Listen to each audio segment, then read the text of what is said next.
importancia del invitado, alguien que no nos conocemos personalmente, pero uno siempre puso sobre la mesa el criterio. Hoy por hoy ocupar una función pública y ser criterioso cuando hay tantos intereses de por medio es bastante complicado.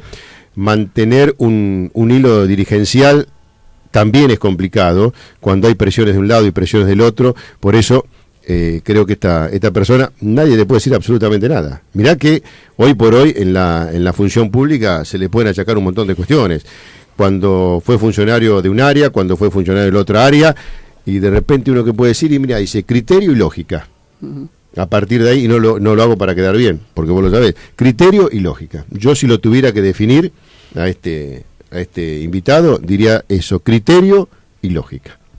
Exactamente, y bueno, hay muchas cosas más que se lo ha ganado con la trayectoria que tiene, y bueno, ya estamos saludando a Mario Porto, diputado nacional, y bueno, todo el mundo lo ha conocido como el ministro de Educación de la provincia de Buenos Aires durante tantos años. Mario, ¿cómo te va? ¿Qué tal? Gracias por las palabras, mucho elogio, y muy gustoso estar acá. No, pero aparte, muchas gracias. Mario, yo destaco eso también, ¿no? El hecho de cuando uno, hasta el mismo tono, cuando uno va a tratar sobre un tema, creo que también eso es importante.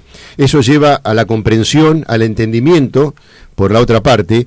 Hoy por hoy las cuestiones más difíciles que tenemos, ¿no? El equilibrio, entender, o sea, escuchar al otro y después de escucharlo, a lo mejor reconocer que yo estoy equivocado o que no era el planteo como yo lo quería encabezar, y eso me parece que es fundamental, porque hoy cuando vamos a una discusión, porque hoy se trata más que nada de discusión, de imponer, de pedir, de reclamar, por ahí pasa la cuestión social en la República Argentina. Cuando yo voy a proponer algo y lo único que me interesa es lo que yo voy a decir, y lo quiero decir y después quiero escuchar lo que yo quiero escuchar, me parece que ahí nos estamos equivocando.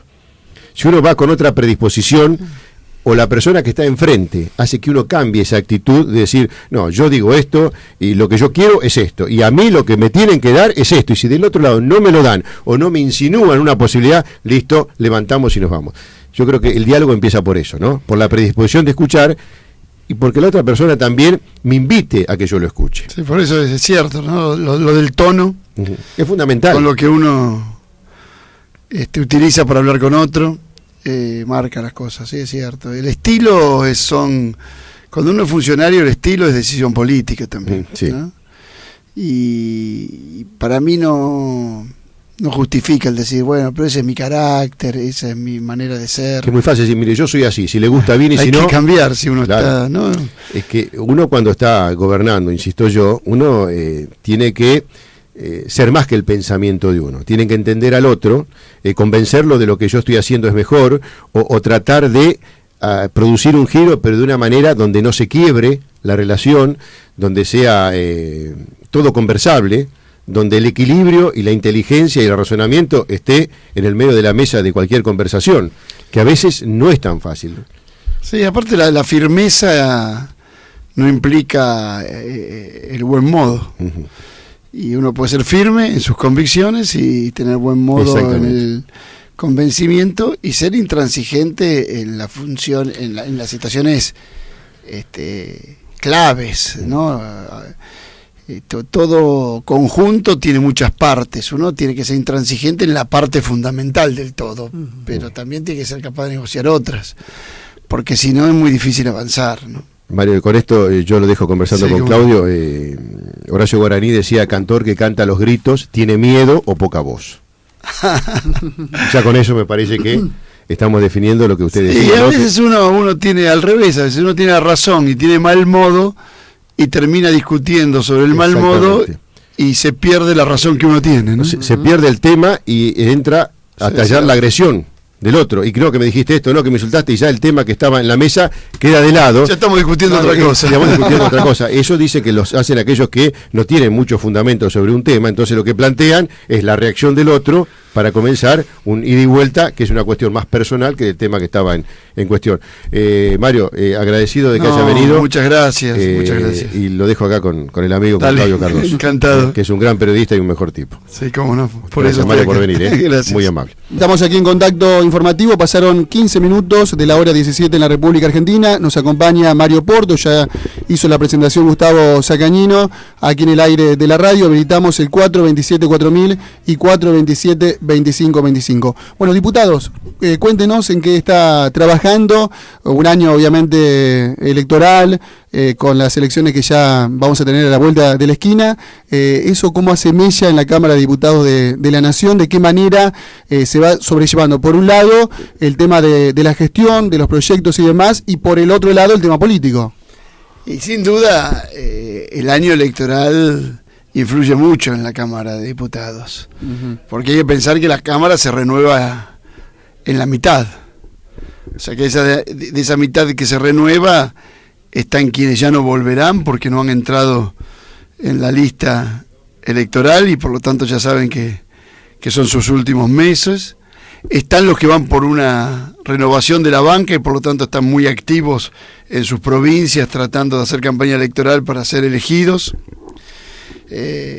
Por lo tanto eso genera diversas expectativas. Y después estamos la otra mitad que no renovamos la banca ni estamos por lo tanto en ninguna lista electoral y estamos más abocados si bien a la campaña también a la gestión legislativa. Felizmente el miércoles pasado nos reunimos, votamos el registro de lo que se llama comúnmente o mal, pero lo voy a decir así porque la gente lo entiende, el registro de potenciales violadores o gente que tiene la posibilidad, la tendencia a generar una violación. Eso era muy muy esperado que se votara.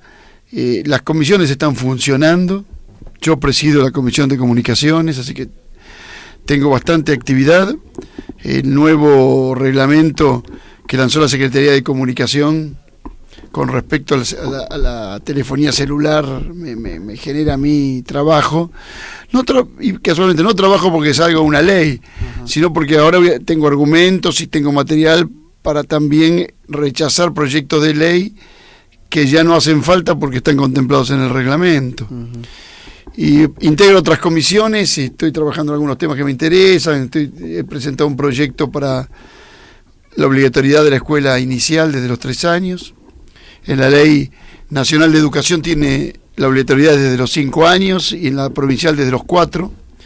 Y he presentado un proyecto para hacer todo el ciclo obligatorio desde los 3 con un fondo de inversión para construcción de jardines de infantes y solucionar la necesidad de contratar el personal, pero creo que tenemos que ir hacia ese proyecto de universalizar definitivamente la escuela media y la escuela inicial. En el tema de comunicación estoy trabajando más sobre un tema de la propiedad intelectual o el derecho de autor, la ley noble, que hay que ayornarla a la nueva realidad de los medios de comunicación y las nuevas tecnologías. O sea que hoy ser autor es otra cosa y el derecho de propiedad es otra cosa y la reproducción de las obras tiene otra visión. Así que estamos también trabajando con eso, que es un tema que a mí me interesa. Hay mucho trabajo sobre el tema de reclamo de consumidores, fundamentalmente telefonía celular. El mundo de Internet es un mundo todavía muy virgen legislativamente, así que hay que avanzar mucho en ver la legislación sobre Internet, tanto en lo que hace a los derechos del consumidor como a lo que hace a la protección de la niñez fundamentalmente y de la adolescencia. Y después estamos trabajando en algunos temas tal vez no tan impactantes, pero que estoy repasando, me estoy reuniendo con gente de la cultura por una revisión de lo que fue una iniciativa que la ley de mecenazgo, que a mí me interesa.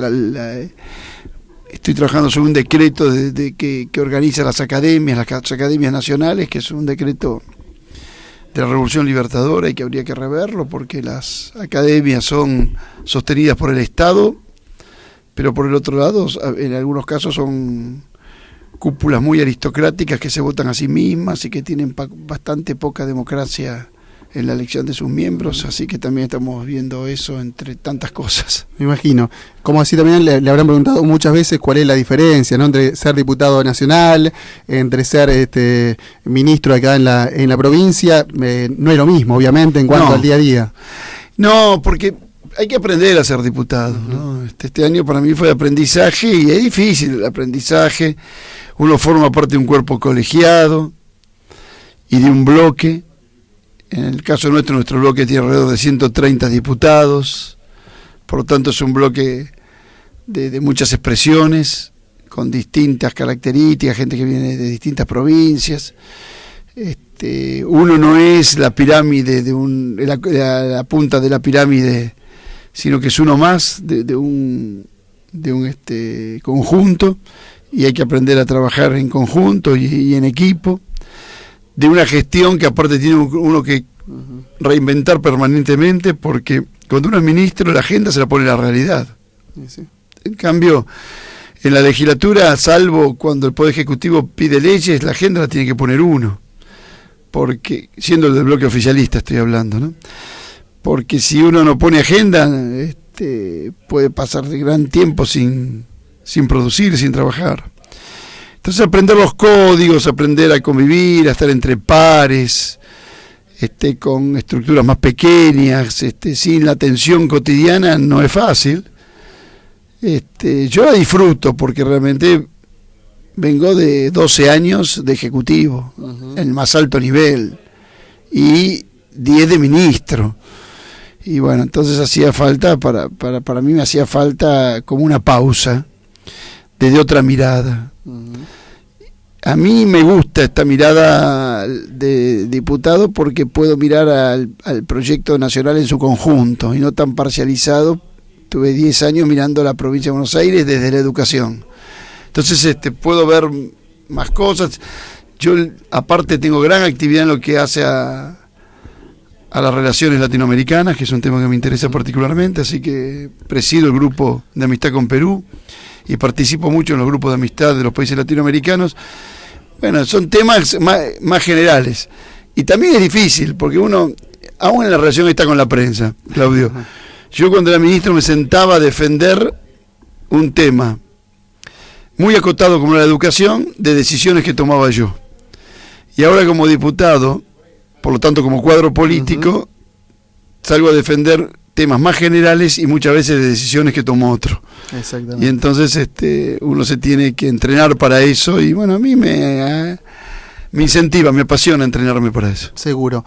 Pero bueno, cuando uno siempre mira hacia atrás, ve lo que pasó en la provincia de Buenos Aires, ve su gestión, siempre, y esto lo he dicho públicamente, y no porque en este caso Mario Porto esté acá en los estudios de la radio, no concibo la Dirección General de Cultura y Educación de la provincia, y que no se enoje Nora de Lucía, con quien tengo una excelente relación, y bueno, le mandamos un saludo muy especial, pero la cintura política que tiene Mario Porto, la forma de encarar los temas, y ya no hago comparaciones, simplemente me refiero a Mario Porto en particular, realmente va a costar mucho que la provincia de Buenos Aires tenga una persona de esa llegada, para con la gente, para con los medios, para con los docentes.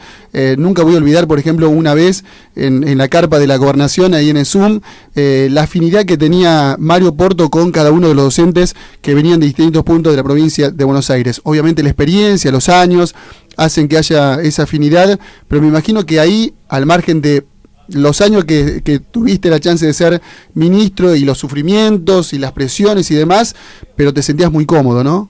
Sí, por supuesto. Yo siempre digo, realmente no tengo mucha nostalgia, porque en general no soy nostalgioso, disfruto lo que estoy viviendo y tampoco sueño con volver ni repetir. Es un ciclo terminado. Exacto.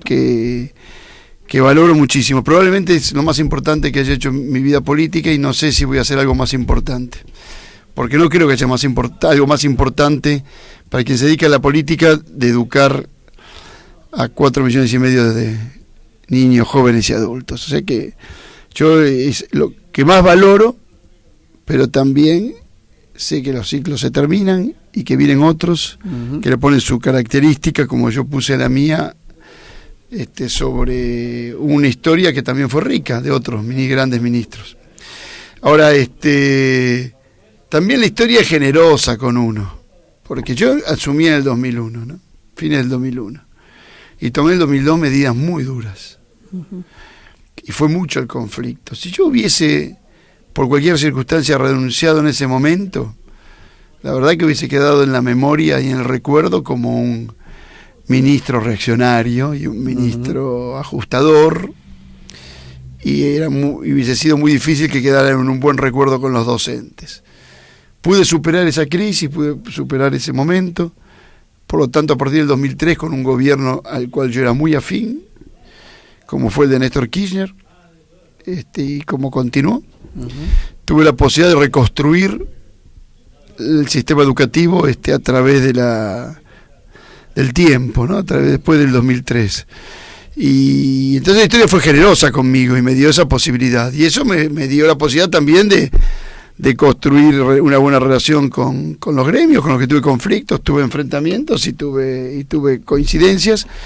Creo que teníamos coincidencias estratégicas y diferencias a veces coyunturales. Y pude tener el tiempo suficiente para que me conociera más gente y ser quien soy, y pude irme en un buen momento. Me fui en un momento de construcción, no de crisis. Y eso, bueno, me ayudó. Pero bueno, hay que imaginarse que muchos pueden estar en muchos lugares, ¿no? Que no los lugares no son para uno solo. ¿Y cómo está la educación? Te hago una pregunta muy amplia, ¿no? Pero a nivel provincial, a nivel nacional, ¿qué es lo primero que tenés que decir con relación a la educación? Alguien que sabe tanto, que es profesor de historia, que pasó por esta función. No, yo creo que la educación hoy tiene que plantearse una agenda de futuro nueva, que el ministro Cironi lo está haciendo con su plan.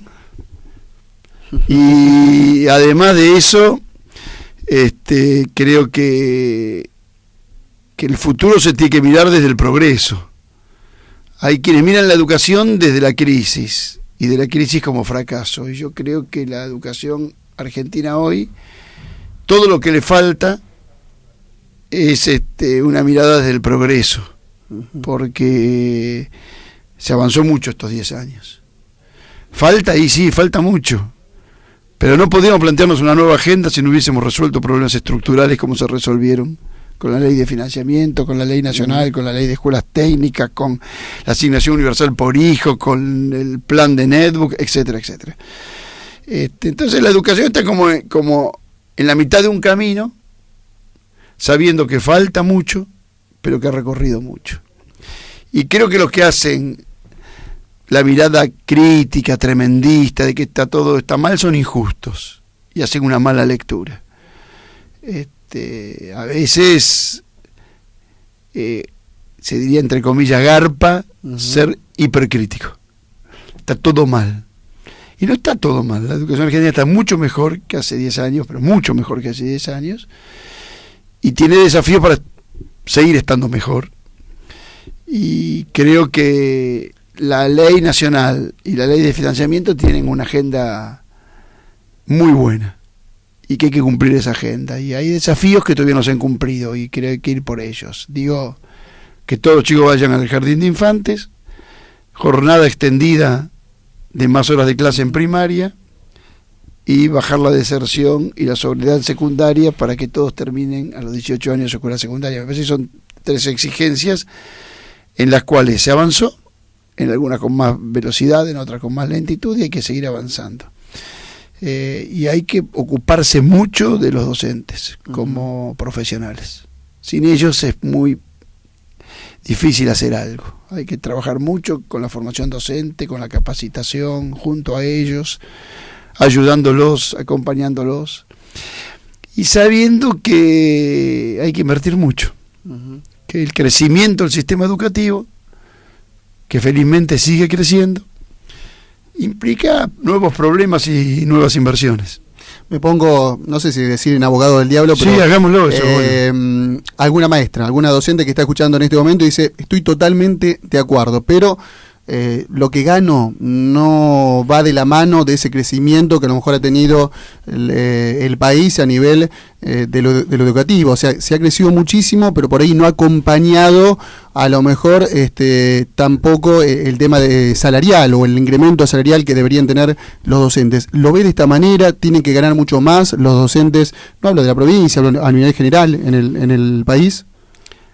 Yo creo que el salario docente creció. Sí. Creció mucho en la provincia. Yo recuerdo que había una país cifra, creció, claro, ¿no? El país creció mucho, en la provincia tuvo también su crecimiento. En algún momento con un ritmo más fuerte y acelerado, en otros momentos más lento. Pero cuando yo asumí, un docente se iniciaba cobrando $300. Ujú. 300 pesos, $300. Hoy $300 serían, si ponemos un promedio, 2.000 pesos. Sí. ¿No? Y el docente está cobrando 3.600. O sea que, digo, para comparar con algo, porque Claro, es muy claro. difícil de comparar con otras cosas. Creció, yo creo que igualmente el tema del salario docente es un tema que hay que hablarlo estructuralmente, creo que hay que hablar en algún momento del cargo docente, Ajá. porque le estamos pagando eso por 4 horas de clase. Exacto. Y entonces esto siempre genera discusiones, porque esta docente está escuchando y dice, "Bueno, yo Claro. no trabajo 4 horas, después preparo", Sí, sí, y sí. tiene razón. Exacto. Entonces habría que empezar a pensar en un cargo de más horas, Ujú.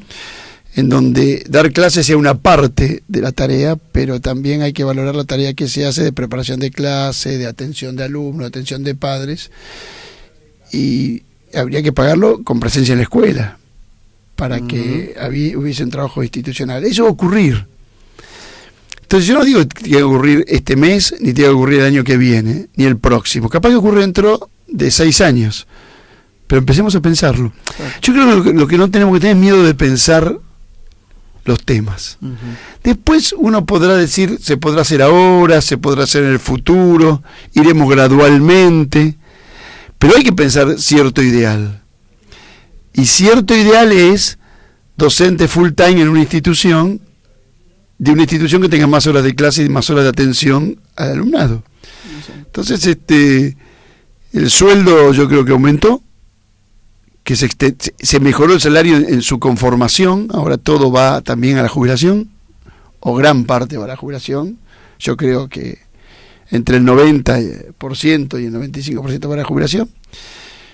Y por otro lado también sabemos que estos profesionales merecen ganar más. O sea, nosotros tenemos que tener docentes bien pagos para que sean buenos profesionales, para que puedan dedicarse full time a esta profesión y puedan hacer adquiriendo bibliografía moderna, teniendo actividad cultural, lo que uno quiere de un buen docente, ¿no?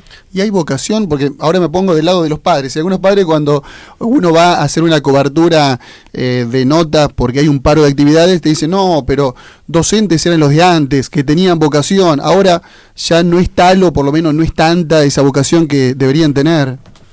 Sí, lo que pasa es que, primero de todo, si vamos a los extremos, Es malo. si vamos a los extremos vamos a encontrar los dos casos, ¿no? Ujú. El docente que aunque uno le pague 10 veces más de lo que gana va a ser malo igual. Ujú. ¿Sí? Y gente que es la mayoría, que trabaja mucho más de lo que requiere su horario y su salario, y el sistema educativo se sostiene gracias a ellos, que son extraordinarios. Ujú. Yo muchas veces discutía dentro del gobierno, en el gabinete, porque claro, cuando hay aumento salarial docente, impacta tanto en el presupuesto general del gobierno, que el resto de los ministros ven deteriorado su presupuesto también, y es entendible, pero rápidamente alguien piensa, pero no ganan mal. Bueno, depende, ¿no? Depende. No ganan mal. ¿Cuánto tiene que ganar un docente que atiende adolescentes discapacitados motores? ¿Quién hace ese trabajo extraordinario? Ujú. ¿Usted cree que lo hacen por un salario? ¿Que hacen el cálculo de cuánto ganan por eso? ¿O hay una enorme vocación? Más que vocación, hay un enorme amor al prójimo, amor a los niños. Y hay muchísimos docentes que hacen eso. Entonces, yo creo un mal, Ujú. y vos, Claudio, lo habrás seguido Sí. en todo el debate de las paritarias últimas, lo malo es generalizar. Exacto. Lo malo es generalizar, y lo malo es, desde la generalización, mentir. Y voy a poner como se dice comúnmente, una de cal y una de arena, una para un lado y otra para otro. Ujú. Cuando los docentes dicen, no puede ser que un maestro gane 3.600 pesos, bueno, es una verdad a medias. Algunos ganan 3.600 pesos. Ganan los que recién se iniciaron, que nunca tuvieron trabajo antes, y que tienen un cargo de maestro de grado, sea en jardín de infante o sea en primaria. Ujú. Si por la misma carga horaria es profesor secundario, yo gana casi el doble. Y si empieza a tener antigüedad, gana un poco más. Yo no digo que lo que gane más sea extraordinario. Lo que digo es que es mentira que los docentes ganan 3.600 pesos. Es algunos docentes que son muy pocos. La otra general que es mala es decir, aunque les aumenten, se siguen quejando y con lo que ganan trabajan poco. Es mentira, trabajan mucho, tendrían que ganar más, tendrían que ser mejores profesionales, ¿no? Uh-huh. Dice, con lo que faltan, con el ausentismo que hay. Bueno, es mentira. Algunos faltan y hay un ausentismo que hay que bajar, no hay duda. Pero la mayoría, el 80%, un ausentismo del 15% es altísimo, ¿no? Es altísimo. Ahora hay suplentes. Ahora el 85% no falta. Uh-huh, claro. Aunque el 15% es muchísimo. Y el suplente del suplente también es una falacia, porque dicen, por uno que trabaja hay 4 sueldos. Mira, hay 320.000 cargos aproximadamente. O sea que uno tendría que emitir, si eso fuese de verdad, por 4, 1.300 cheques, 1.000, ¿no? Uh-huh. 1.300, 1.300.000 cheques por mes, ¿no? 300.000 cargos, uh-huh, por 4, sí, 4 por 3, 12, 1.300.000 cheques por mes. Se emiten 400.000 cheques, entonces no es verdad que de cada uno que trabaja hay 4 que no trabajan. Sí. Probablemente que hay alguno que es secretario, otro es administrativo, el otro es vicedirector. Y vos pensás que también emitís el cheque de un suplente que trabajó 2 días. Exacto. Y si yo tengo que hacer un cheque de 60 pesos, le hago un cheque. Entonces digo, yo lo que te estoy diciendo para simplificar, porque si no nos vamos por la rama, tratemos de decir verdades y no generalizaciones medias engañosas que nos hacen hacer malos diagnósticos. Porque cuando hacemos malos diagnósticos, después hacemos malos planes. Y tenemos todos que poner muy buena voluntad para ir mirando la realidad. Ni todos los docentes faltan, ni es verdad que el ausentismo no sea un problema. Uh-huh. Las dos cosas hay que mirar.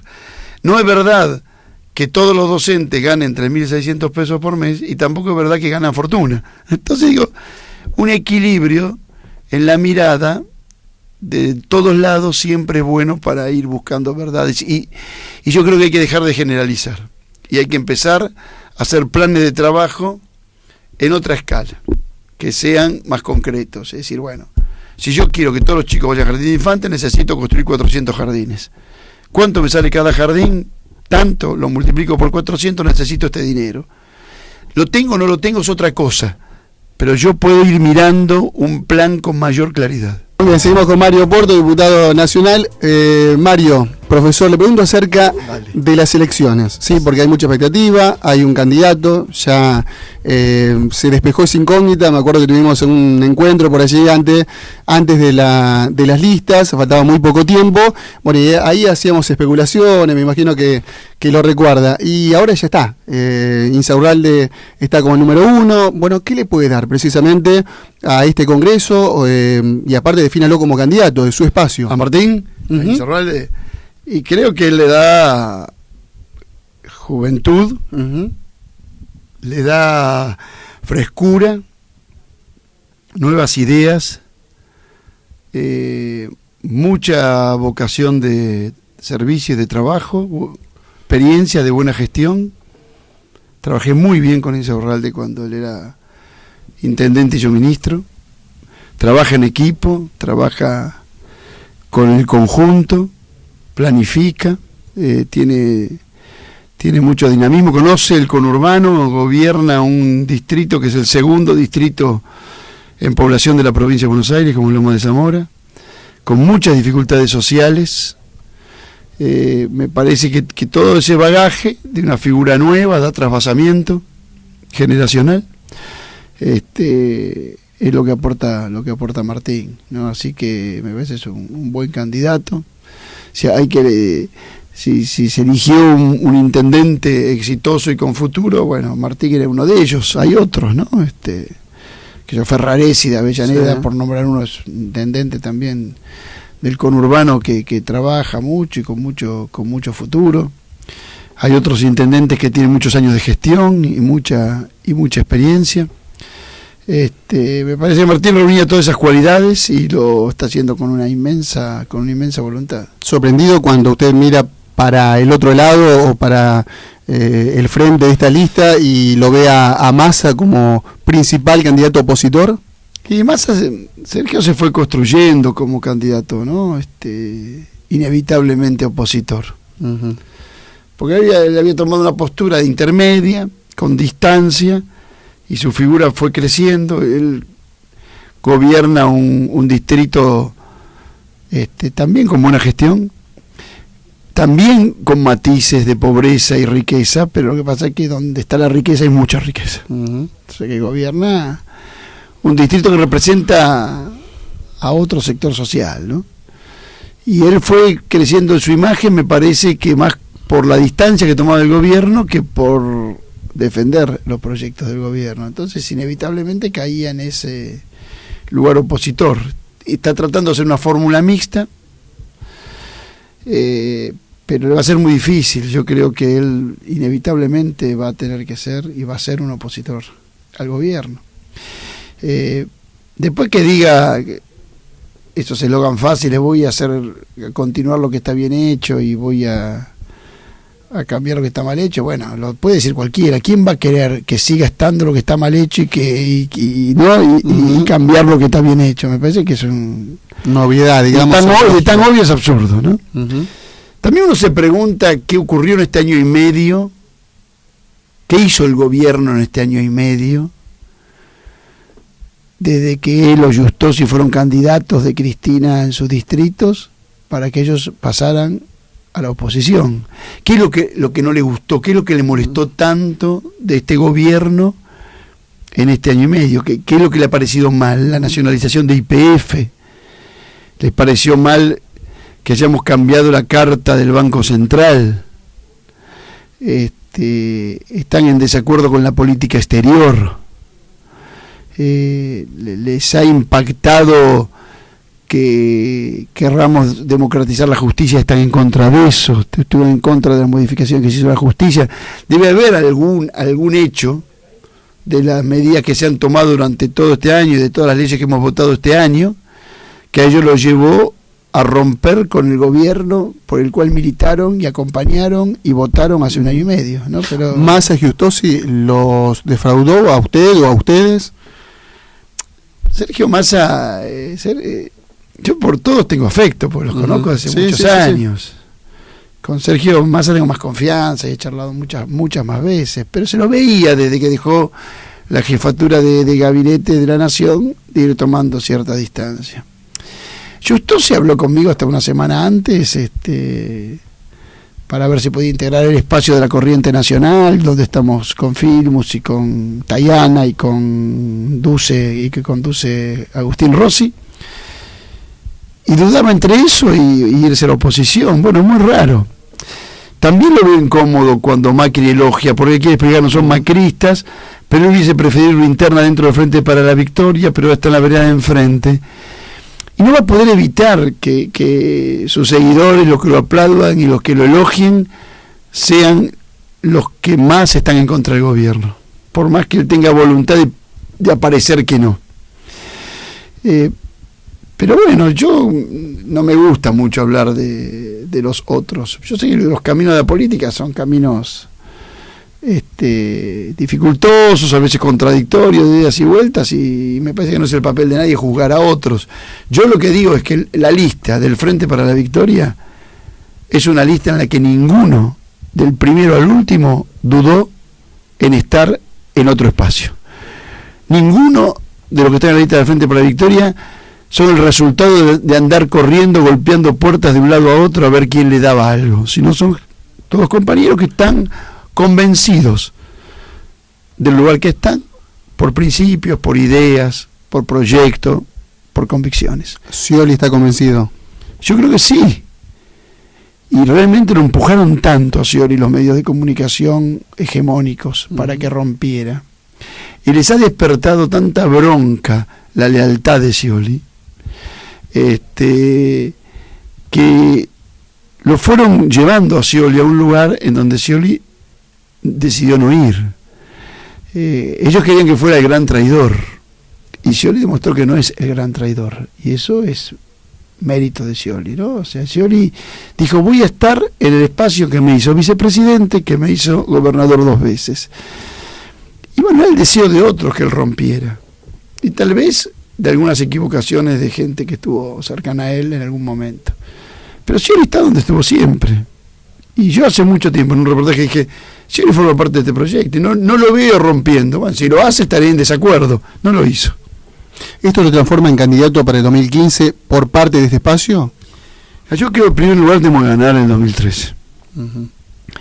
Y a partir de octubre del 2013 tenemos que ir conformando el proyecto presidencial del 2015.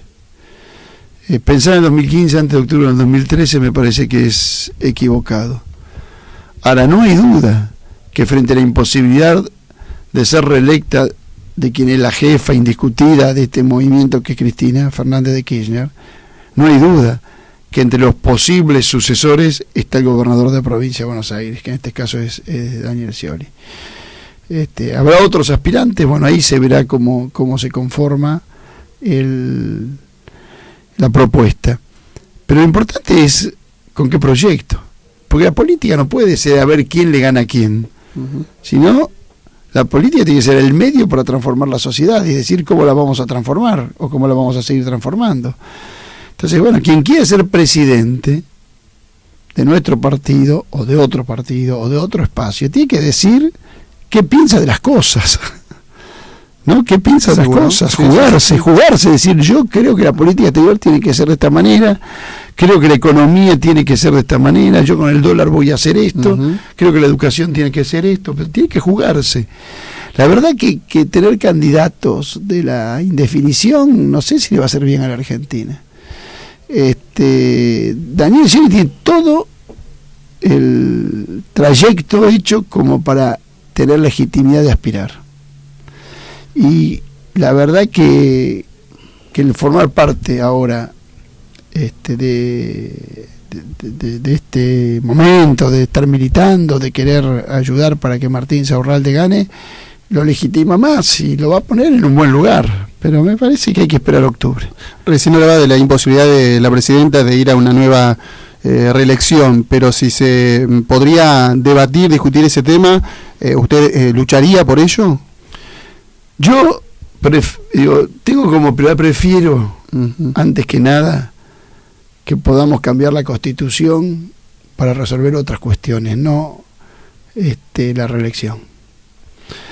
Porque creo que las transformaciones políticas, sociales y culturales de la Argentina y la nueva situación mundial y la revolución tecnológica y científica merecen una nueva base filosófica de organización de los argentinos. Y creo que la base filosófica con la que Alberdi hace ya 160 años construyó la nación argentina, hay que replantearlas. Y me parece que no se pueden hacer transformaciones sociales del siglo XXI con instituciones del siglo XX, del siglo XIX, o con ideas y además porque creo que la gran genialidad de Alberdi para construir una nación en el siglo XIX necesita de nuevas genialidades.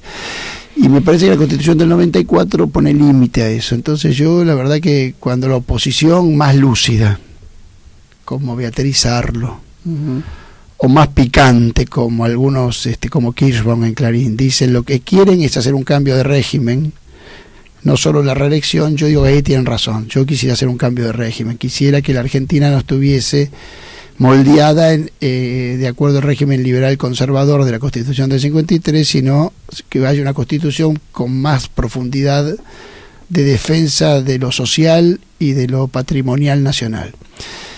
Después, si me preguntás si yo creo en la reelección, sí, yo la verdad que creo que no habría que poner límites a nadie, que si el pueblo lo vota, tiene que seguir gobernando. Pero me parece que no es la prioridad esa. Pero además te digo que lo que sí quisiera es que el juego que elijamos sea para todos.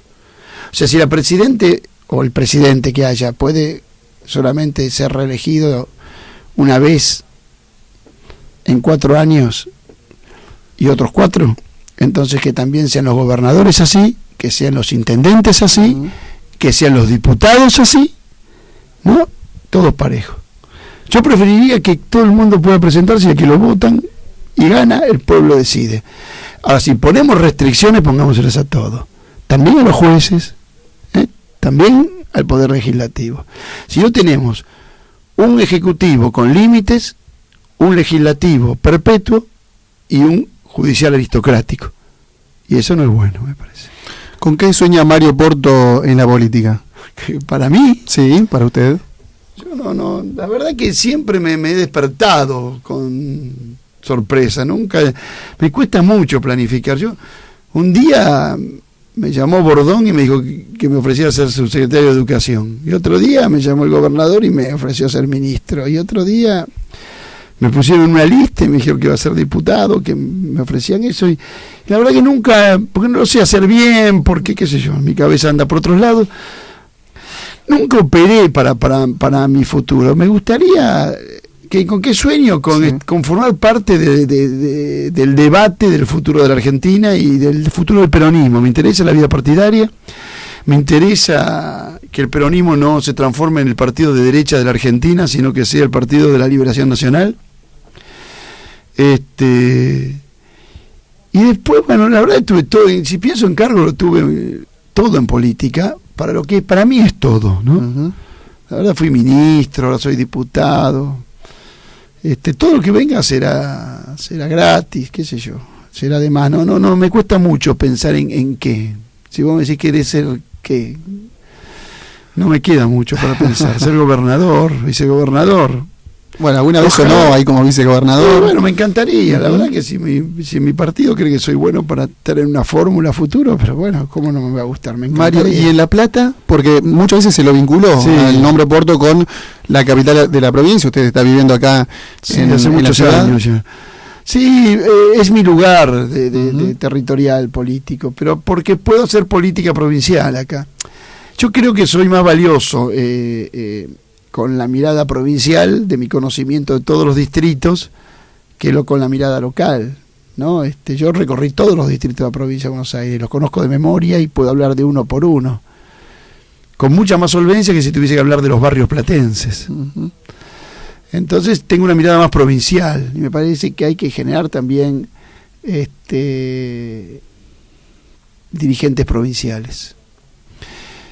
Dentro de eso, bueno, en La Plata me gusta ayudar a la nueva generación de jóvenes que milita y que empieza a ganarse espacios y trabajo para eso y ayudo para eso. Y la voy a acompañar a Florencia Santiago ahora en su propuesta de ser concejal junto con Nano, Cara. ¿Usted apoya con esa lista sí, en La Plata? Sí, voy a militar con ellos, pero no tengo aspiraciones municipales, la verdad, Uh-huh. no tengo ninguna aspiración municipal.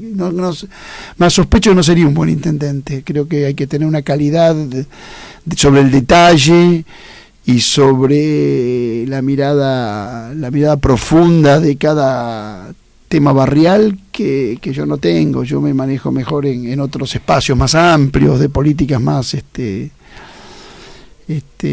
más macro, digamos. Uh-huh. Pero bueno, voy a acompañar, porque lo que no puede ser la política es solamente una aspiración personal. Porque si después se transforma en el libro de pases, ¿viste? Y entonces, si no me compra Boca, juega en River. Claro. Y si no juega en River, voy a Racing. Bueno, la verdad es que yo lo dije muchas veces. Quiero ser todo. Uh-huh. Ahora, si no soy nada, voy a seguir siendo un militante. Sí, esto a propósito de lo que decía Gustavo al principio de la nota, la coherencia, ¿no?, que hay que tener. Sí, también tenés contradicciones. Sí, obvio. Porque después elegís sobre realidades, no sobre Uh-huh. ideales, ¿no? Entonces, cuando dicen, estuvo con Kirchner, pero también estuvo con Duhalde, y sí, y estuvo con Menem, y Sí, porque en esa época... porque uno en cada momento histórico Claro. elige. Cuando fue la interna Cafiero y Menem, había que elegir entre Cafiero o Menem, no había otra alternativa. Exacto. Y aparte es muy soberbio creer que siempre la alternativa ideal es la que uno cree. Uh-huh. Uno resuelve la historia en qué vereda está en cada momento preciso. Entonces, los movimientos históricos son más importantes que uno. Ahora, en este momento histórico, el peronismo está representado por el kirchnerismo y por Cristina ahora, y ella es nuestra jefa. Y bueno, yo estoy de este lado. Y me parece que está bien ir eligiendo en cada momento histórico. Ahí está la coherencia, ¿no? Tampoco hay que creer que porque uno piense lo mismo durante 40 años es extraordinario, porque a veces hay que cambiar de pensamiento. Sí, obvio, ¿no? Por supuesto. Yo pienso igual que hace 40 años. Bueno, me preocupa, porque han pasado bastantes cosas como para que vos digas, mira, lo que pensaba hace 20 se ha modificado. Claro. Otra cosa es el oportunismo, ¿no? Otra cosa es... Y pero en la política está plagado de oportunistas. Sí, es un campeonato de oportunistas. No, digo, y esa cosa casi soberbia o egoísta de decir, este espacio es bueno porque estoy yo. Sí. O sea, un proyecto es bueno porque me convocó a mí y empieza a ser malo en el momento en que no me convoca a mí, porque vino otro. Y eso, bueno, hay que tener mucho ejercicio de equilibrio. Ahora, cuando acusan a alguien de haber estado en distintos momentos del peronismo, me parece que eso es coherencia. Bueno, uno está en el peronismo, a veces pierde, a veces el peronismo no está representado por quien uno mejor ve, pero para eso están las internas. Si uno pierde una interna, que se va a ir a otro partido. Claro. Tiene que ir luchando en su partido. Si uno cree en los partidos políticos, me parece que el problema que tiene hoy la oposición es que tiene que organizar el individualismo, y es muy difícil organizar el individualismo, ¿no? Entonces después en la Cámara de Diputados nos critican, parecen una escribanía, ustedes votan todos los proyectos que llegan del Ejecutivo. Y pues si yo fui elegido en la lista oficialista, ¿qué quiere? ¿Que vote en contra de los proyectos del Ejecutivo? El día que yo empiece a votar en contra de los proyectos del Ejecutivo, me voy de la Cámara. No me voy a otro bloque, me voy de la Cámara. ¿Por qué? Porque a mí me eligieron, porque eligieron a Cristina. Si yo no iba en esa boleta, no era diputado. Entonces, eso es coherencia, me parece. La última, pues ya estamos con el tiempo de descuento. Defíname, ya que habló de Cristina, a Cristina Fernández de Kirchner. Yo creo que es una gobernante que ya se ganó el lugar en la historia. La prensa tiene como una vocación historiográfica, quiere juzgar como si fuesen historiadores, y la verdad es que la historia la va a absorber a Cristina. No sé si va a absorber a la prensa opositora a Cristina. Creo que es una brillante política de inmensa formación intelectual y una estadista, y es la jefa del movimiento. Y nosotros delegamos en los jefes políticos la estrategia, y ella va a hacer la estrategia.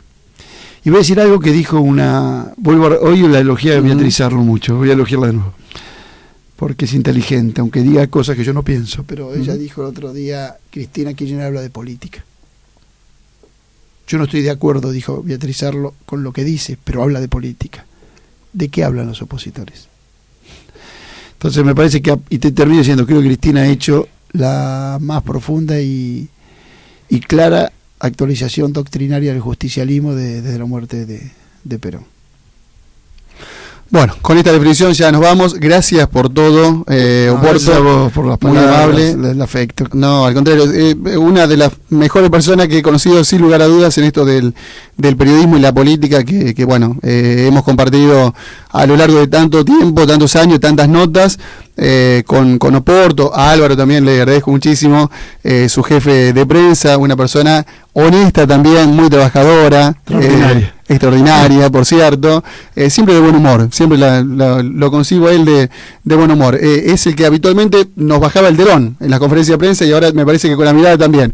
Mario, gracias por todo, en serio, muy amable. Gracias a vos. Y bueno, será hasta la próxima. Lo voy a esperar después de las elecciones, por ahí, si dan los tiempos, para hacer algún análisis o algo por el estilo, ya sea en el piso o telefónicamente. Encantado, porque ahí se van a ver el nuevo mapa político argentino. Exactamente, muy amable. Gracias por todo. Gracias. Mario Porto por la 90.1.